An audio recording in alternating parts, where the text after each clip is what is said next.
First off, let me make it clear to all of you, if you didn't already realize it, that this Sentinel event, this roundtable on Lyme, would never have happened if it wasn't for Secretary Kennedy sitting calmly next to me, not being so calm all the time, taking a,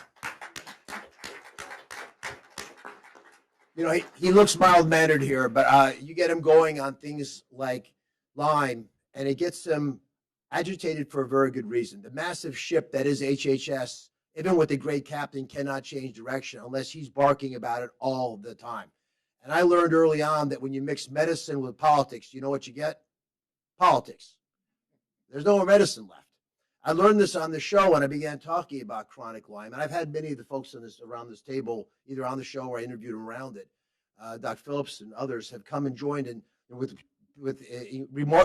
blue chip pedigree, with great efforts to try to explain what's happening. They get no respect from academic centers frequently, but in generally from the medical community. And the question, why is that? And there's a quote as you walked into this building from Hubert Humphrey, and he says, the moral obligation of government to take care of those living in the shadows. And folks who suffer from chronic Lyme are indeed living in the shadows. Many of you have witnessed it. I certainly have. But when I began to recognize that the boards and the other groups that drive this process, and insurance companies, of course, are incentivized by these boards taking a strict stance with a limited amount of time for treatment and thus forcing people into diagnosis that might not truly represent them, you begin to realize you need powerful allies to make change happen.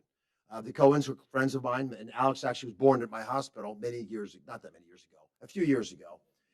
But she and Steve have been very supportive of this, but it takes people like that who appreciate this. But I'll tell you, going to those events, you realize there's a volcano of activity ready to erupt amongst people who are frustrated, angry that this has not been addressed. As Congressman Smith said, when you're talking to the wall, nothing happens. After a while, you realize that it's not an accident. There's an active desire not to hear the story get loud. And so we began looking into this a little bit at the instruction of Secretary Kennedy and noticed a few things. First off, in the chronic disease categories, especially with Lyme, there's a general short-circuiting of the system. So it becomes a condition that resembles other conditions. It makes it hard to put it into a bucket. So if you don't want to put it in a bucket, it makes it that much easier to avoid managing it. There are about 90,000 cases of Lyme disease reported by the CDC. Now, you heard a much larger number from Secretary Kennedy, didn't you? Others will probably reflect that. But we only know about 90,000 because only 90,000 fit into one of those buckets. That's data from 2023, by the way. It is still the most common tick-borne disease in North America, but it's not nearly what it truly represents in the impact it has, including economic impact on our country when college students can't show up in class, get educated, go to school, and become contributing members of society, which is one of the values of investing in healthcare. Of those people infected by chronic Lyme, in addition to memory loss problems, joint pain, debilitating amounts of discomfort, often, you end up with destructions of families. People don't even know what to think about their relatives. My family's from the eastern part of Pennsylvania. Is a lot of Lyme disease. I can't even keep track of the number of relatives who have Lyme disease, much less my friends. And these people are not crazy. We talk about it in many different contexts, but that's how they're labeled. So Secretary Kennedy asked us to address funding issues. He asked me to run the Centers for Medicare and Medicaid Services. And the question is, will we pay for Lyme disease? So Medicare, which covers 68 million Americans, 90% over the age of 65, but chronic disease categories are often treated as well. It turns out have a long list of ailments that they treat. And Secretary Kennedy, I brought you this list, but it includes things you might expect on a list like this: Alzheimer's disease, asthma, atrial fibrillation, autism is on this disease for treatment, some chronic ailments like cardiovascular disease and cancer when they're in that category.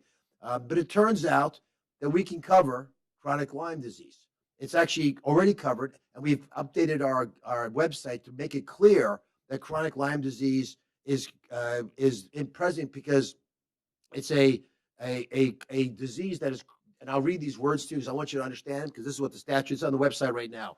Clearly identifiable infectious triggers. That includes Lyme disease. Now, when you get bitten by a tick, many things happen besides Borrelia. Other things can get infected, viruses sometimes, which are hard to identify, but clearly identifiable infectious triggers and difficult to identify infectious triggers both belong in this management structure. So we've updated covered the chronic care management category for Medicare, which are people whose chronic conditions, and they have to have at least two, We'll expect it to be lasted at least 12 months or until death.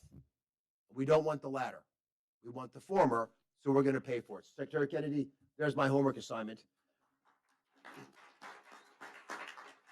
And we announced this today because, again, it wouldn't have happened without a person who's curious and courageous. And Secretary Kennedy said this in the very beginning. We should listen to patients. He listens. He listened to all of you, and he wants us in the medical community to listen harder as well. With this Medicare guidance, and because the Lyme is quantified as an infectious-associated chronic disease, I think we can make America healthy again by making it easier to be healthy in America, by getting serious about the management of this terrible problem. Bless you for hosting this.